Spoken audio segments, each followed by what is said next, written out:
call that a non-judicial foreclosure.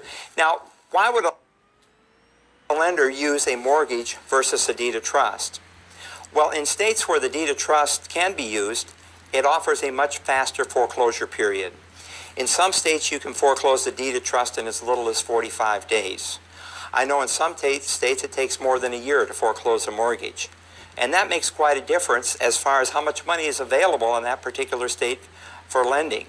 Because if the lender feels that he can get his property back very quickly in the event of the borrower's default, he is more likely to put more money available for loans in that state.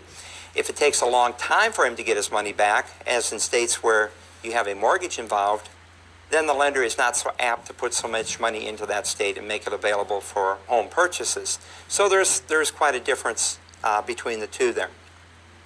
So I hope that helps you understand those security instruments a little bit more. Now let's move on to some clauses in these security instruments. And these you should be familiar with because they make for good test questions.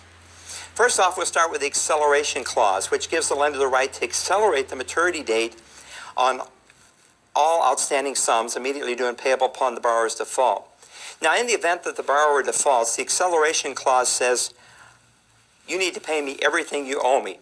We're not talking about just the back payments, if you're in default on the payments. We're talking about the entire amount that was borrowed. That's what the acceleration clause does. I'm going to say that 99% of the loans in the market today have a due on sale clause, also referred to as an alienation clause, which permits the lender to call the total outstanding debt immediately due and payable upon transfer of title. What the due on sale clause says is that if you're going to transfer this property in any way, shape, or fashion, including a long-term lease, then the seller can call the amount of money owed due immediately. And what will happen is the due on sale clause will trigger the acceleration clause. And you get a note in the mail saying, send me all my money or else. Prepayment clauses are used to discourage borrowers from paying off the loan early. Now, for years and years and years, we didn't have prepayment mortgages in the business. When I started in this business over 30 years ago, I knew we had some loans with prepayment clauses. But in the last maybe 25 years, we haven't seen prepayment clauses. Well, they have made a comeback. And where you're going to find a prepayment clause today is in a subprime mortgage. If you're borrowing money at an excessive interest rate, the lender doesn't want it back real quick. He wants you to keep paying that high interest. And so in the event that you pay him off early, it's going to trigger a prepayment clause, and you're going to have a penalty actually for paying him back his money quicker than he wanted it. Assumptions occur when a new borrower takes on a personal liability for an existing debt obligation. A lot of the loans in the marketplace today are assumable. The bulk of them are only assumable to qualified buyers, which means the next buyer has to meet the same qualifications that the first borrower did. And so there are some assumptions occurring in the marketplace.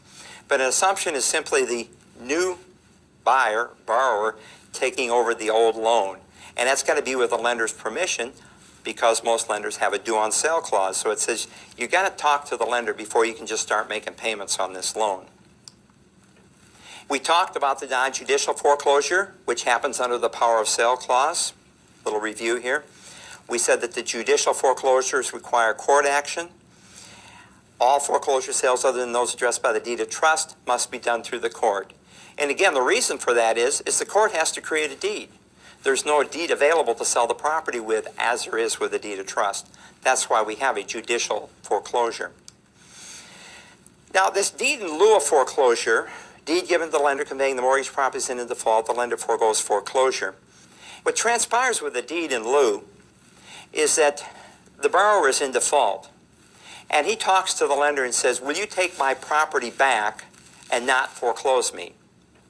And the lender says, yeah, maybe he will or maybe he won't. The downside to the lender is if he doesn't run through a foreclosure procedure, he cannot create a deficiency judgment against the borrower. That's why a lot of lenders will just go ahead and foreclose, even though the borrower is willing to surrender the property to the lender voluntarily. The lender will still go ahead and foreclose so he can create that deficiency judgment. So a deed in lieu doesn't work very often, but you should understand the mechanics of it and understand it from a test-taking standpoint. Now, talking about loans. Conventional loans, a loan made by lenders without any governmental guarantees. We define conventional loans in the negative. A conventional loan is any non-government loan. If it's a non-government loan, it's called a conventional loan. It's as simple as that. Now, years ago, lenders created a standard under which private mortgage insurance would be payable or not payable. And what they said was this. They said that PMI, private mortgage insurance, is required on loans with loan-to-values in excess of 80%. Protects the lender in the event the borrower's default on loans. So when you're talking about PMI, works like this.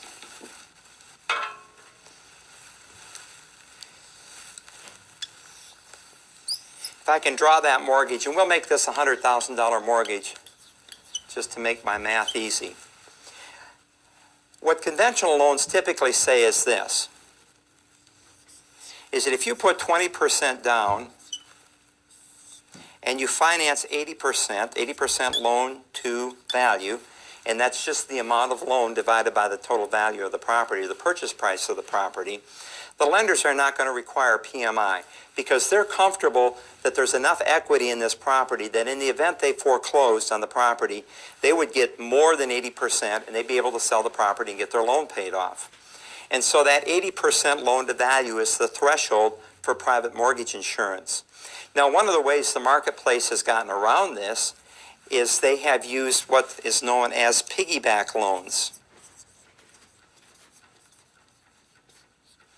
And what the piggyback loan, what the idea behind that is that the borrower borrows a first lien at 80% loan to value, and then he borrows a second lien at 20% of the loan to value.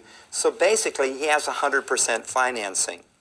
The catch is that the first lien might be at the standard interest rates, whatever prevailing in the market, but the second lien a lot of times is a 15-year note instead of a 30-year note, and it's 2 or 3 percentage points higher than the first lien because the second lien has more risk involved. That way, the borrower can avoid the PMI, he can avoid having to pay that private mortgage insurance, and he still gets 100% financing. So that's one way that the market has worked around the private mortgage insurance. And typically, the PMI is paid for by the borrower for the benefit of the lender. It does not protect the borrower in any way, shape, or fashion. It only protects the lender. Now, the government has stepped in here and helped with a couple of other types of loans, FHA and VA, and we're going to look at those in a moment because that also gives you 100% financing, or almost. But I want to talk first about Fannie Mae and Freddie Mac. Now, the Federal National Mortgage Association, or the Federal Home Loan Mortgage Corporation, is what we refer to as Fannie Mae and Freddie Mac. Now, what Fannie Mae and Freddie do is they set guidelines for conventional loans. And then they purchase loans all across the country. Basically, they're in a secondary market. We call a secondary market. In the next session, we're going to explain secondary markets more and talk more about that. But I want to talk right now about the type of loans that Fannie Mae and Freddie Mac will purchase. If the loan meets Fannie Mae guidelines or Freddie Mac guidelines, then we call that a conforming loan because it conforms to Fannie Mae guidelines. And those guidelines kind of run like this. They have to be the mortgage cannot be over a certain dollar figure. The house has to have so many square feet of window per so much square feet of floor space. It can't be on a street where the speed limit is over like 40 miles an hour. What else? The land value cannot exceed 40% of the total value of the property. All of those are conforming guidelines for Fannie Mae. And if the property is going to be sold, if the loan is going to be sold to Fannie Mae on that particular property, it has to meet those guidelines. Now, if it doesn't meet those guidelines, then what we're talking about is non-conforming loans. A lot of non-conforming loans we're going to call jumbo loans simply because they're in excess of what Fannie Mae is currently purchasing. In addition, though, they could be non-conforming because they're not, say, A credit. Fannie Mae and Freddie Mac only buy A credit loans. But we have another part of the market, of course, that you're well aware, B, C, and D credit. the subprime loans, and those are also non-conforming, so they're not going to be sold to Fannie Mae and Freddie Mac. The property may qualify for Fannie Mae, but the loan itself doesn't. The credit of the borrower does not. So they end up being non-conforming loans. Now, we mentioned that the government has stepped in to help the housing market.